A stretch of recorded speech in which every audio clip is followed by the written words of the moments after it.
Bon, je vous propose de reprendre. On n'est pas en avance.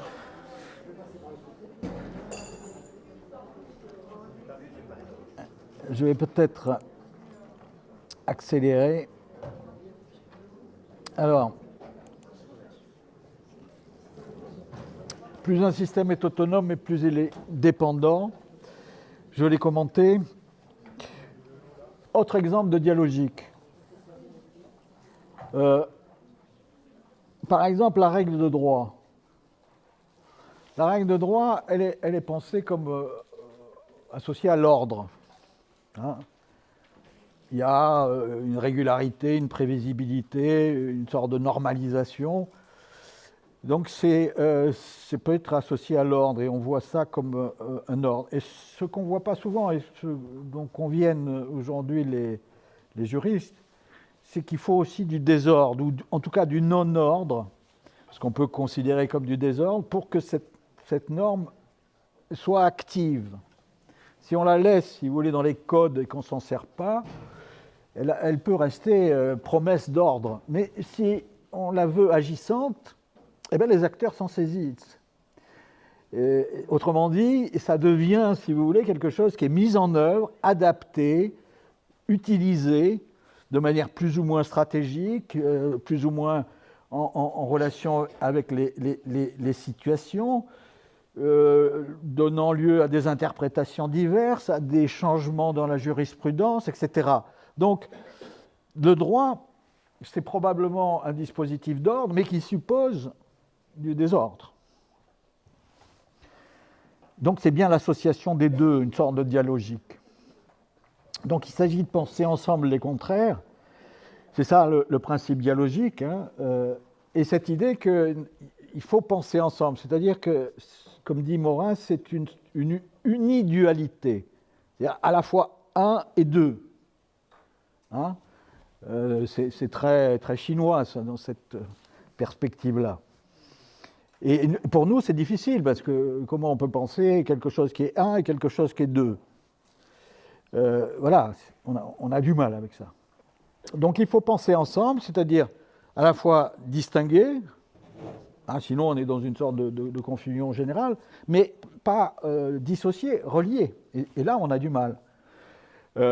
Des termes, des instances, voire des logiques qu'on a l'habitude de séparer, d'opposer et donc de séparer, de manière logique. Bon, c'est évident que si on voit tout avec le prisme logique, c'est comme le prisme mathématique, si vous voulez, c'est d'une grande utilité, mais il faut limiter le domaine de validité, si vous voulez. Hein, j'ai jamais cru, moi, à la possibilité de rendre compte des phénomènes humains les plus complexes à travers un outil avec aussi peu de capacité ou d'expression que les mathématiques. Hein, essayer de rendre compte de l'amour avec les mathématiques. Bon. Oui, mais ça ne serait même pas des mathématiques. Ça serait l'amour des mathématiques dont les mathématiques ne peuvent pas rendre compte. Donc je crois que ça, il faut... Alors, en général, on oppose, hein, dans une démarche un peu dualiste, voire manichéenne. Et là, je reprends l'illustration que donne Dominique Genelot dans son bouquin Manager dans la complexité, qui est la nécessité de conjoindre les deux logiques. Hein. La logique 1 et la logique 2 ici s'opposent, la logique 1 et la logique 2 ici peuvent se composer, se conjoindre, il faut le penser.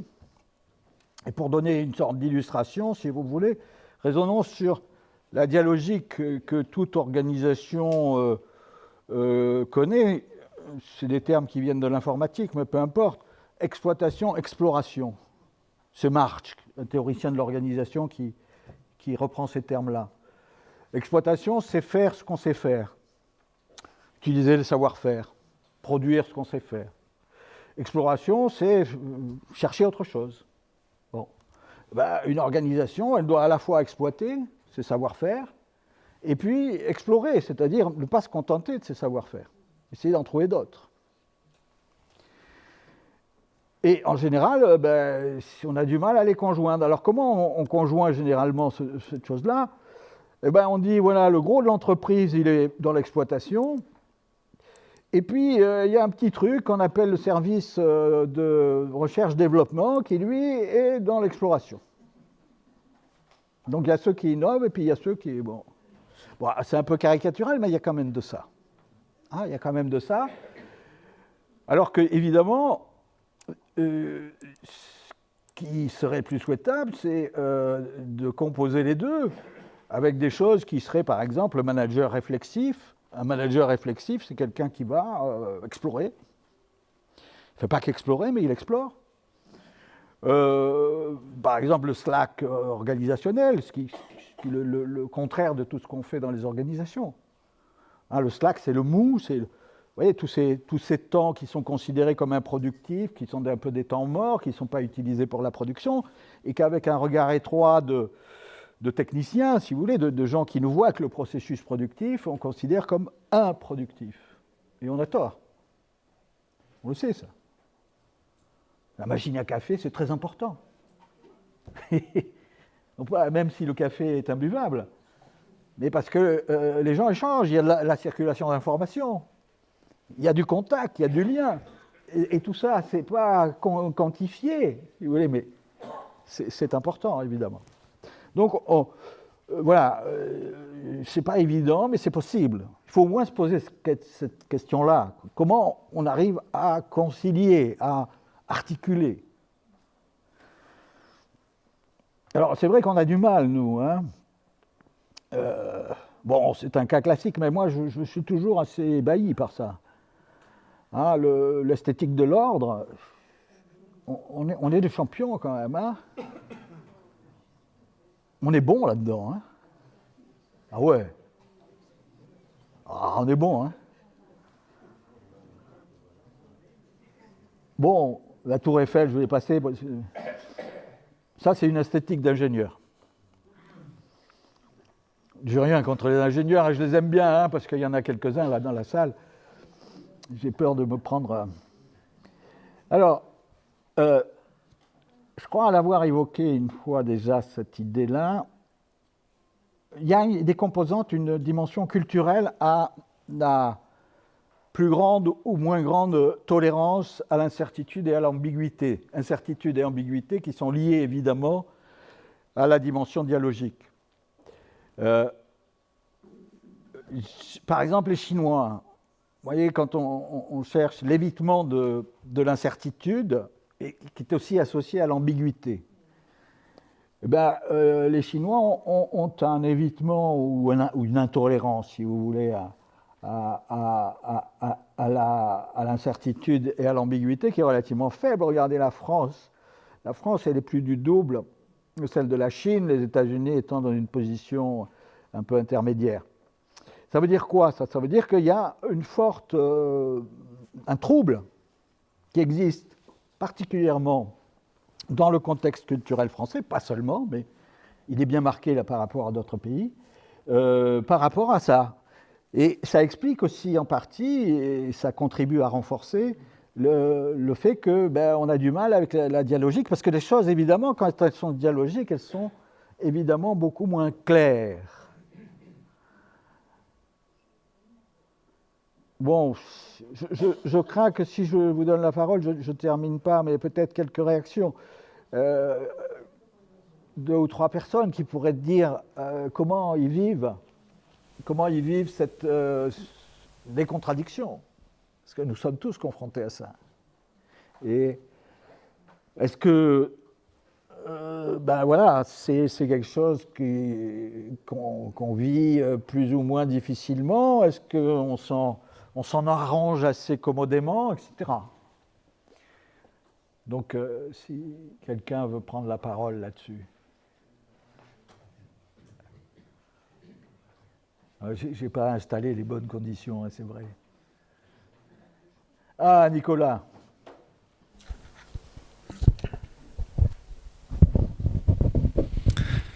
Bonjour tout le monde.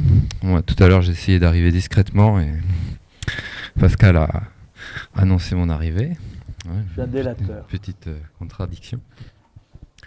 Par exemple, moi, petite contradiction en ce moment, je suis un éminent membre du groupe environnement de cette UPEM. Et par exemple, depuis 2 semaines, je, je suis électricien et je fais de la maintenance sur les stations Total. Ouais. Vous voyez, bon, Ouais. pour l'instant, moi, c'est le mieux que j'ai trouvé pour l'instant en travail. Je suis pas maltraité, ça se passe bien. Je suis fier de ce que je fais parce que je fais du bon travail. J'essaye d'aider les gens. Je vois les gens qui viennent se servir au carburant. Il y a des gens qui galèrent, ils viennent chez Total parce qu'ils peuvent payer en espèces. Et souvent, ces gens-là, ils prennent des 10 euros, des 15 euros, des 20 euros. Ouais. Enfin, oui. Et du coup, je travaille pour une multinationale qui, à mon avis, fait des dégâts à la planète et à la société. Puis en même temps, j'aide les gens qui galèrent, les gens qui viennent se servir à la pompe. Voilà, quoi.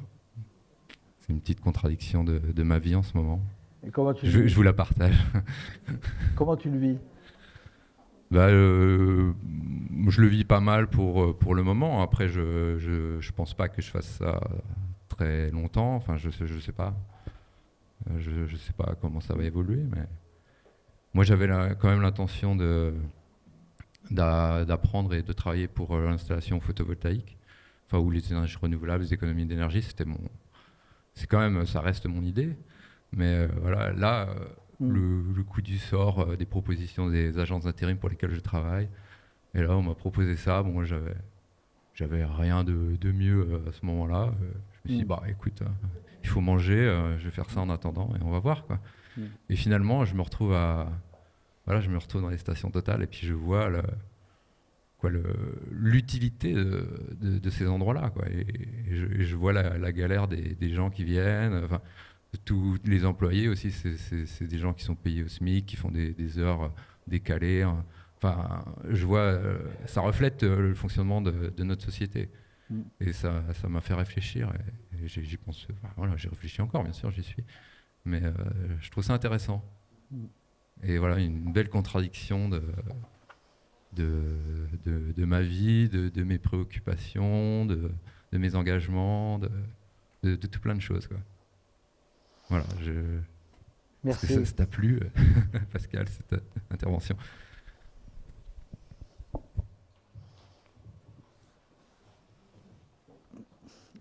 Didier voudrait intervenir. Merci, Cathy. Oui, Didier.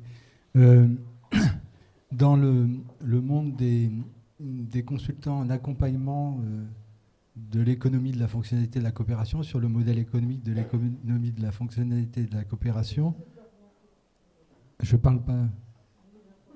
Excuse-moi. Je dis dans le monde des consultants en accompagnement du modèle économique de l'économie de la fonctionnalité de la coopération, qui est un modèle économique alternatif où je pense qu'il y a beaucoup de congruence avec la pensée complexe. On nous engage collectivement à prendre une posture de consultant-chercheur. Et c'est quelque chose qui est quand même vécu comme quelque chose d'un peu contradictoire, parce qu'on n'a jamais été, quand on est devenu consultant, qu'on fait du conseil, même si c'est de l'intervention, etc., on n'est pas dans une posture de... On ne se dit pas chercheur, quoi. Et là, ça nous oblige à se dire, mais si, on peut participer aussi à quelque chose qui est de l'ordre d'une connaissance qui vient du terrain, qui vient de l'expérience, etc. Et ça me semble vachement intéressant d'être dans une idée que consultant-chercheur, c'est quelque chose de dialogique et qu'il faut trouver le point de rencontre, quoi.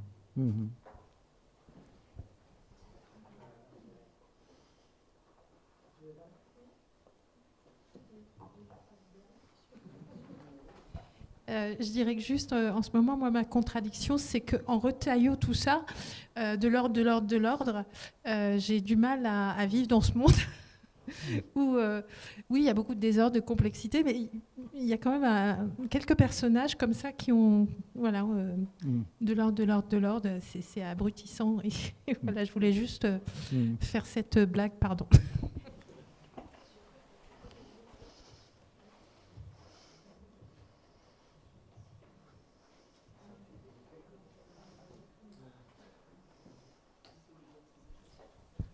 Oui, hier soir sur Arte, il y a un beau film qui est passé, qu'on peut voir en replay, et qui s'appelle L'homme mesuré, un film allemand sur les relations avec l'actuelle Namibie, et donc les peuples Nama et Herero, qui ont fait l'objet d'un génocide en 1905 et 1906 de la part du Deuxième Reich. Et on voit la contradiction dans laquelle se trouve l'ethnologue, qui lui, bien sûr, n'a aucun crime à se reprocher de sang en tant que tel, mais enfin qui cautionne d'une certaine manière l'ordre germanique, colonial de l'époque. Et à titre personnel, ça a rappelé ma propre expérience, parce que j'ai fait 10 ans en coopération donc, au Maroc, mais ça, c'était pas trop problématique, mais surtout au Bénin, où il y a quand même des relations néocoloniales très fortes avec Paris, quoi, il faut le dire, avec l'Élysée. Et donc moi-même, j'ai senti, ce que j'avais senti à l'époque, c'était en 1994, à quel point mon rôle était ambigu. Et en même temps, ça a été à la base de ma propre formation intellectuelle en tant que telle, sur la base de mes diplômes, etc. Et j'ai beaucoup fait fructifier cette expérience africaine, mais toujours avec l'idée qu'au départ, il y avait quand même une ambiguïté de mon statut, et donc une contradiction qu'il fallait lever.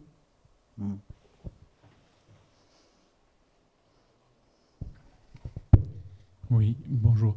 Alors pour essayer de répondre, en fonction d'une expérience personnelle, donc d'un vécu, au préalable, je suis obligé de me poser la question de la contradiction en français.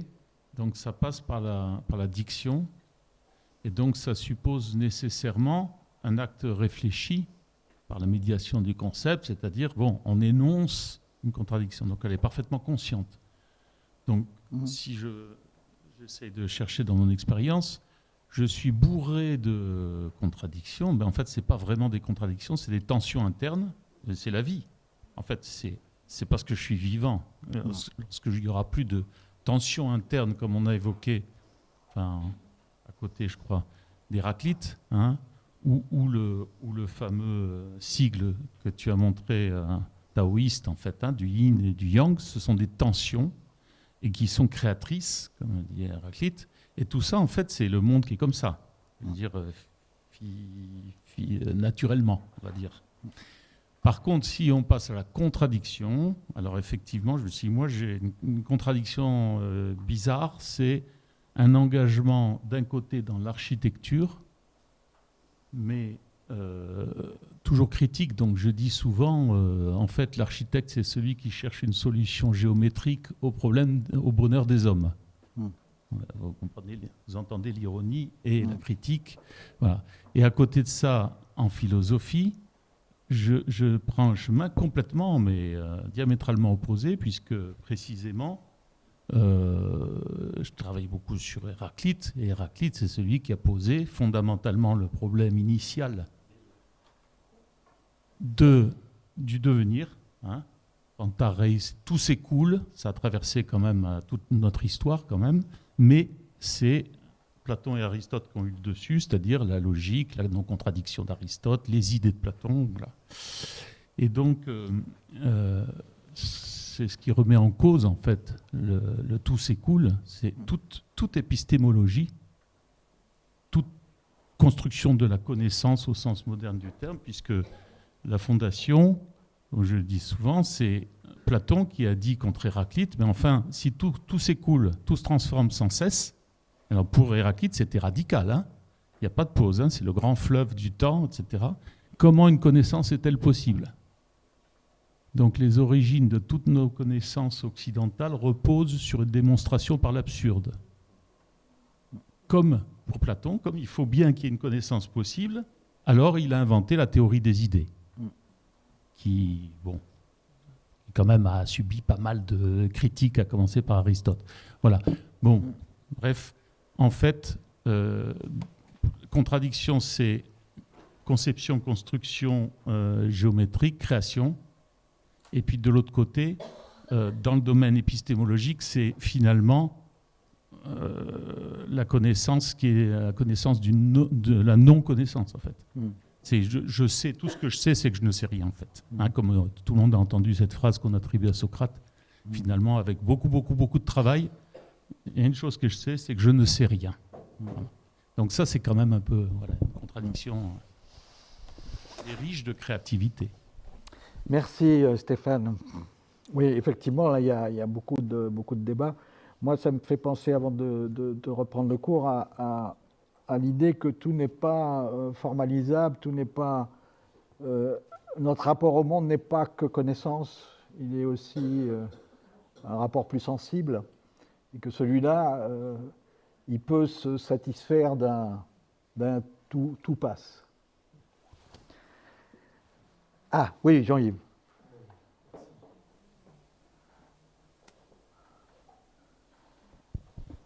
Ça marche, oui, ça marche. Je repense au symbole du Tao que tu as présenté et qui me paraît tout à fait intéressant justement pour répondre à ces questions-là. La vision occidentale du Tao, c'est l'antagonisme, l'opposition, la contradiction. Ouais. Et en fait, les Chinois, eux, ils le voient comme une dynamique, c'est-à-dire que le yang devient yin et le yin devient yang. Ouais. Ça, c'est important, parce que du coup, quand moi je suis dans des situations de conflit, de contradiction, et que ça engage quelqu'un d'autre, par exemple, dans une relation, comment vous en arrangez-vous? J'essaie de m'en arranger en ne restant pas bloqué dans une situation qui serait figée. C'est-à-dire la vision occidentale du Tao, l'opposition stricte entre le yin et le yang. Et ce que j'essaie de faire, c'est comment créer une dynamique, justement, qui fait que le yin devient yang et le yang devient yin. Voilà, c'est un peu ma façon de m'arranger, tant bien que mal, de situations qui peuvent être tendues, douloureuses. Oui, tu fais de la dialogique.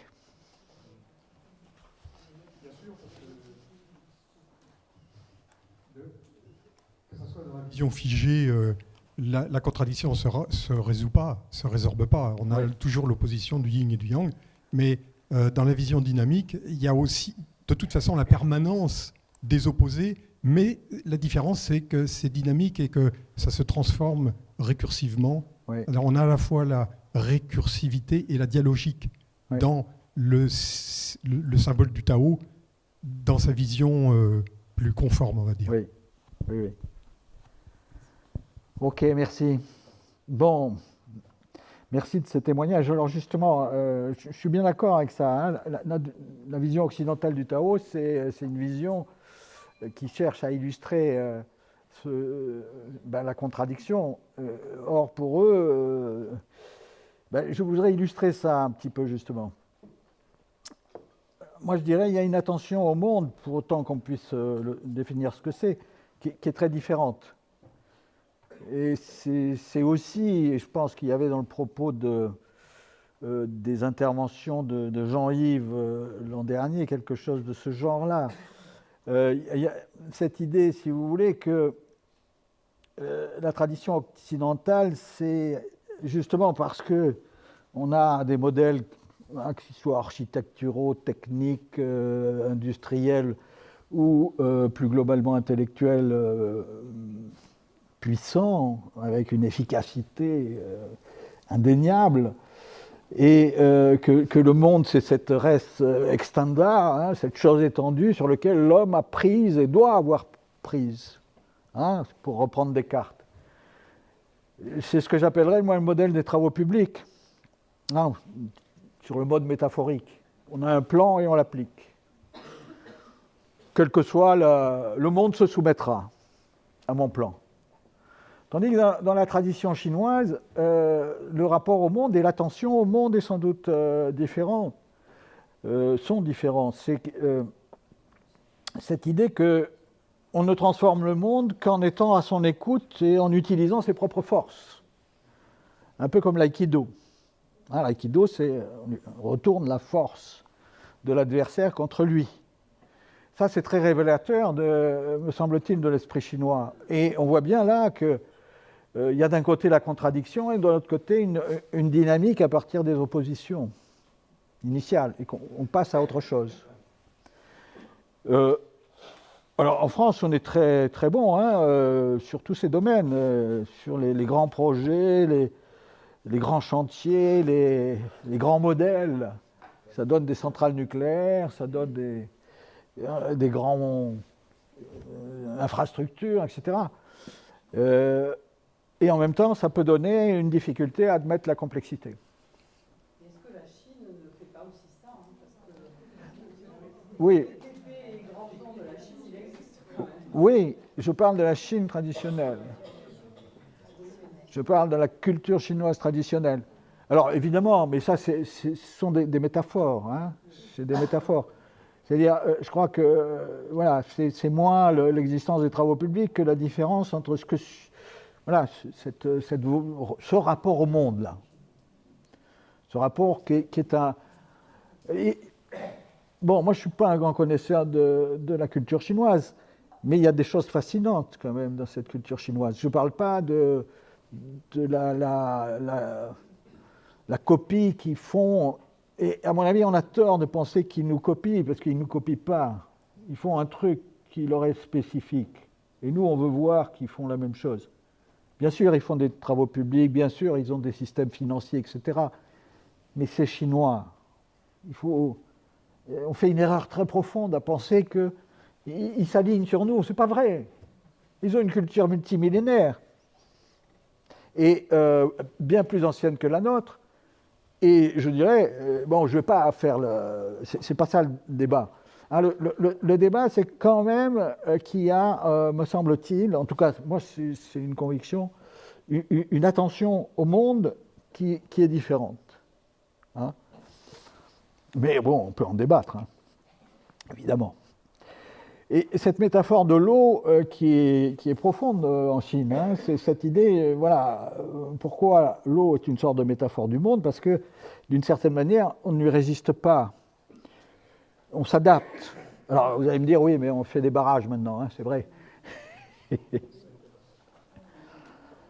Mais tout ça est une histoire de métaphore, hein, donc je peux raconter à peu près n'importe quoi. Hein.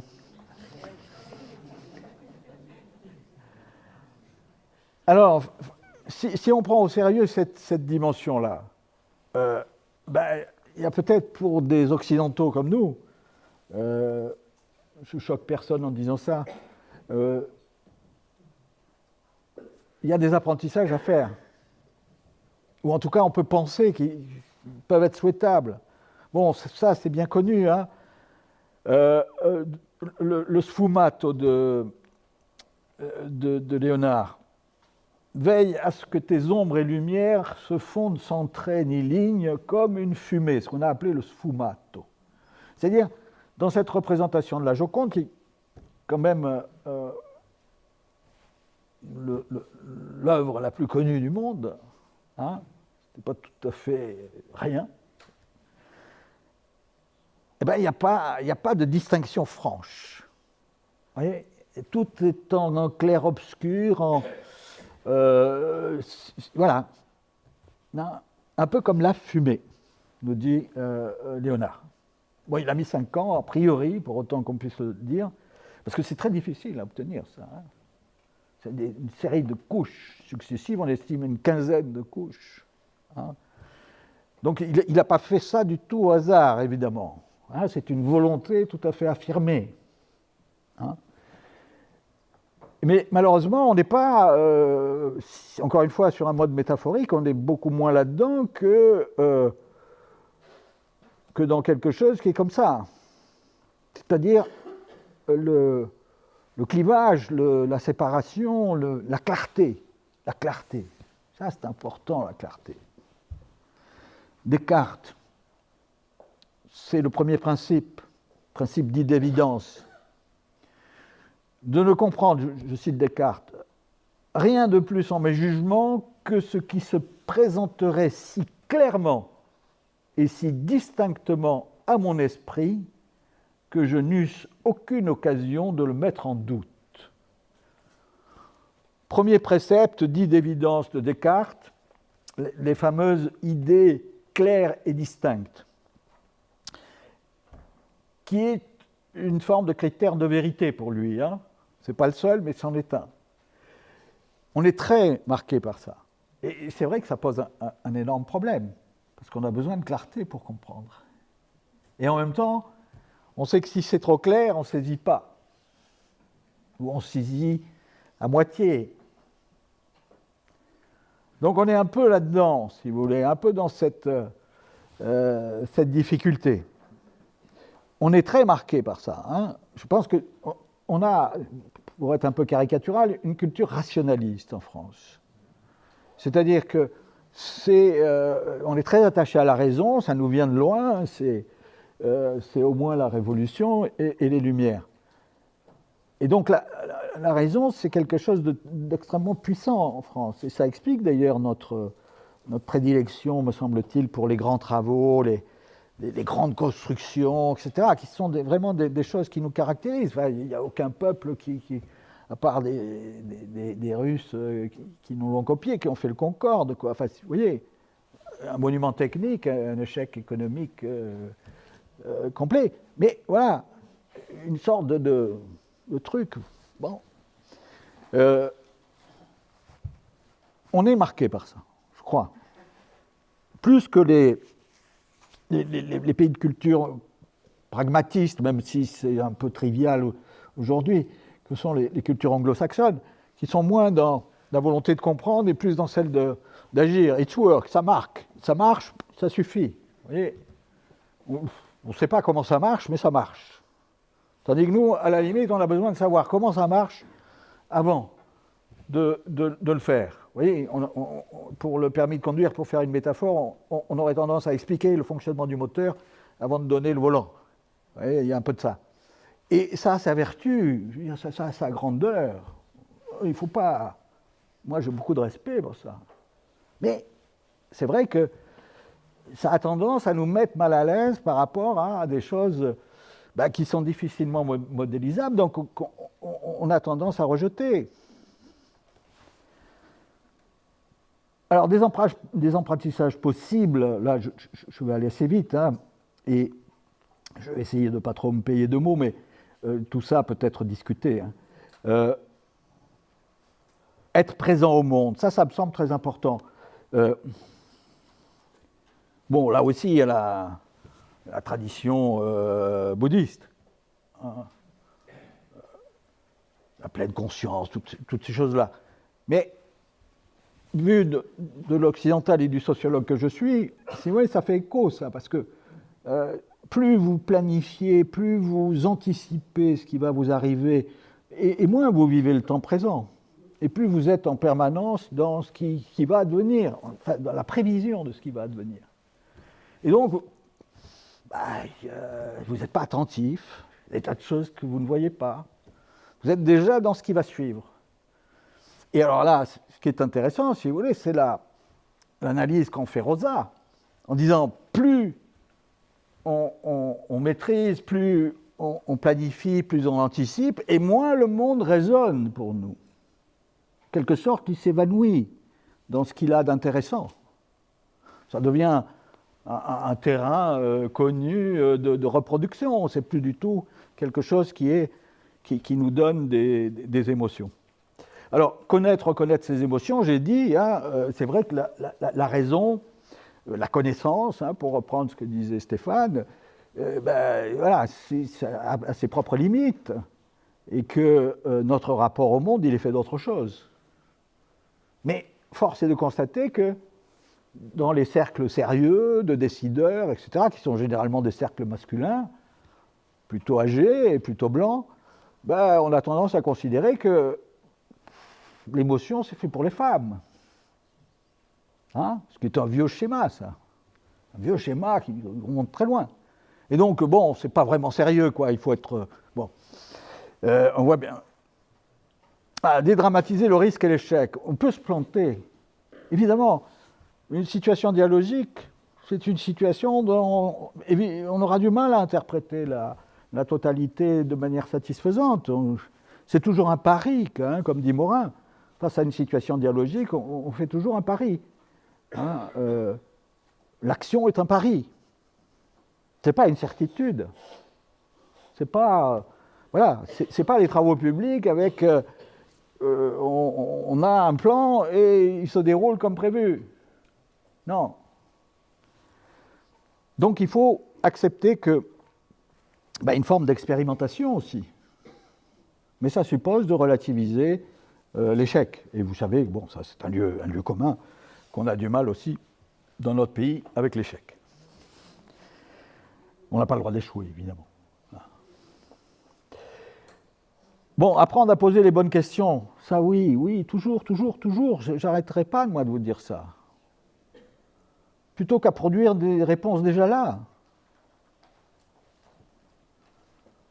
Moi, j'ai vu passer des quantités de public, des étudiants aux cadres, aux ingénieurs, enfin, j'ai eu des tas de gens. Et j'ai toujours vu cette pulsion, cette sorte de je sais pas, un mouvement spontané vers où sont les solutions, de suite. D'accord? Sans se poser la question, mais qu'est-ce qui se joue là? On a déjà le truc, le paquet cadeau, le plan, Bon. Et ça, c'est vraiment quelque chose de très important. Hein.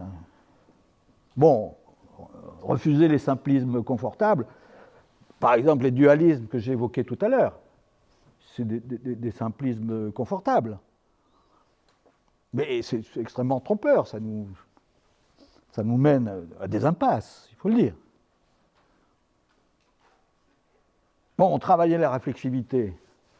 Bon, je sais que Georges n'est pas d'accord, mais il faut quand même le faire.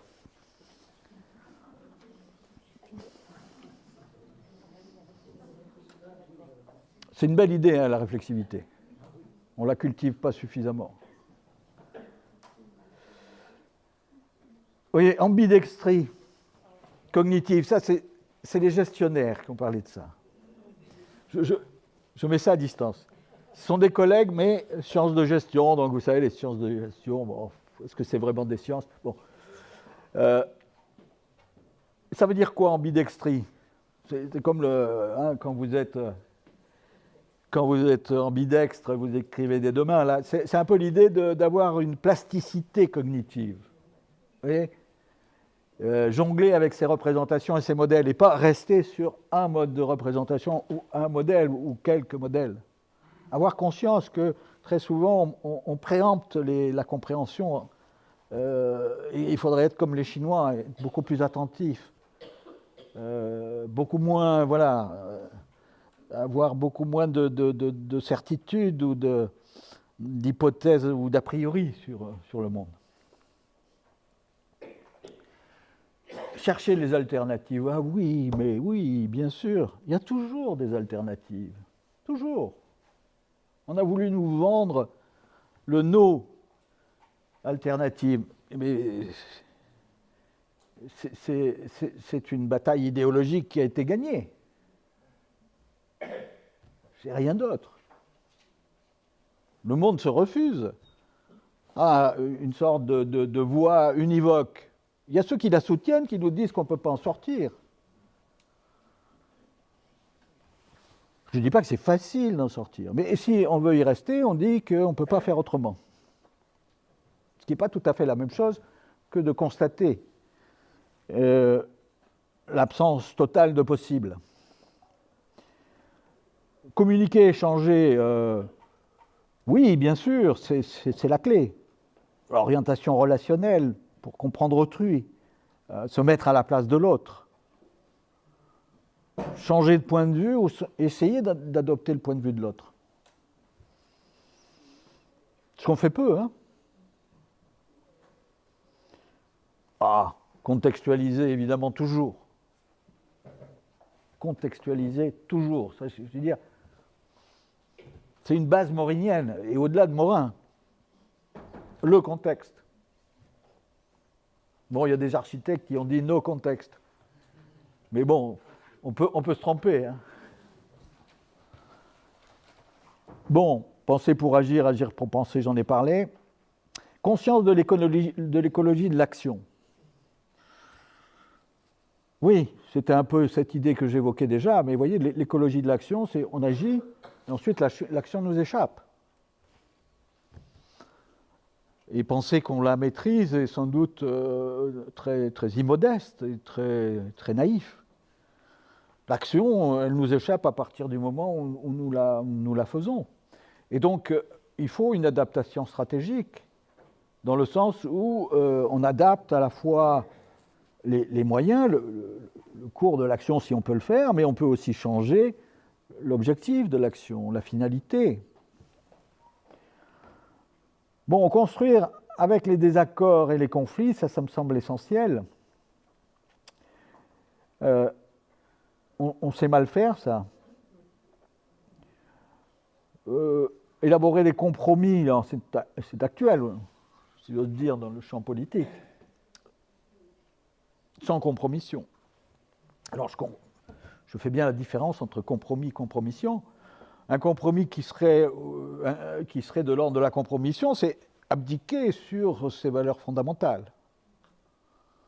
Ça, c'est de la compromission, parce que si on veut aller au pouvoir pour être au pouvoir, c'est ce que j'appelle la compromission. Mais en rabattre sur ses objectifs, bien sûr, reste à savoir jusqu'où. Mais, semble-t-il, on ne peut pas refuser d'entrer, si vous voulez, cette perspective. Bon, cultiver l'imagination et la créativité, là aussi, je pense que Georges sera d'accord. Alors, on a, et je termine rapidement, on a sur le plan collectif un certain nombre de choses qui nous rendent difficile l'appréhension des dialogiques. C'est la hiérarchie, souvent écrasante. On est un pays encore, si je raisonne sur la France, très, très hiérarchique. Hein. On aime la hiérarchie. L'empire de la concurrence, puisque la concurrence, elle nous conduit à un même chemin, c'est celui de l'opposition, celui du combat, celui de l'uniformité, le conformisme, le rejet du débat et du conflit, le consensus mou. Le consensus mou, il y a beaucoup de consensus mou. Hein? On est a priori d'accord, mais en fait, on n'est pas d'accord du tout. On n'a jamais vraiment discuté. Moi, j'ai vu des tas d'organisations comme ça.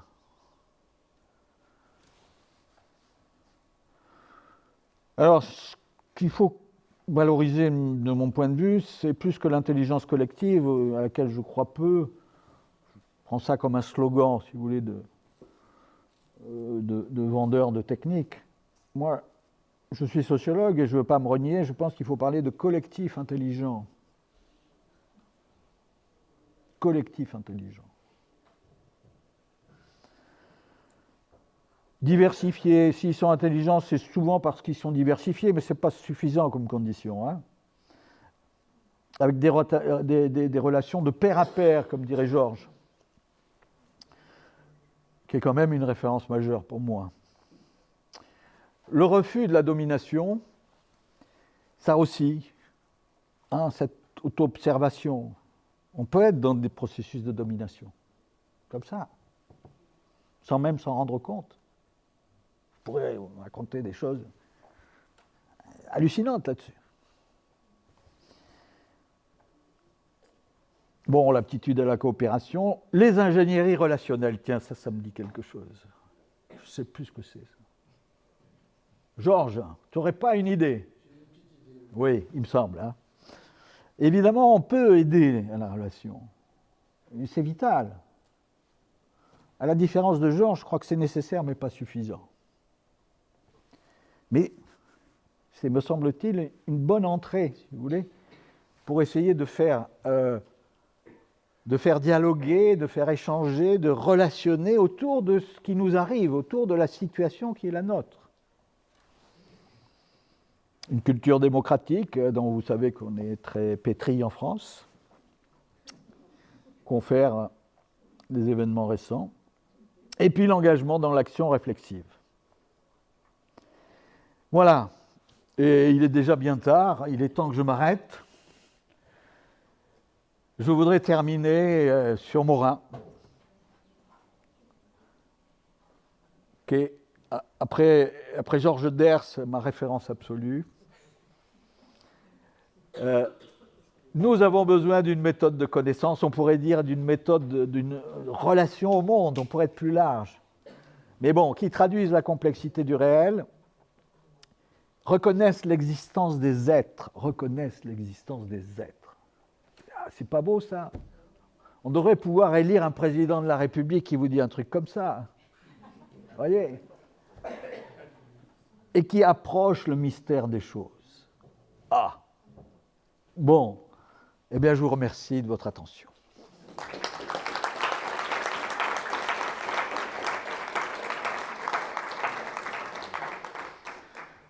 Donc il est temps d'ouvrir les réjouissances. Je vous rappelle que nous avons rendez-vous à 14h.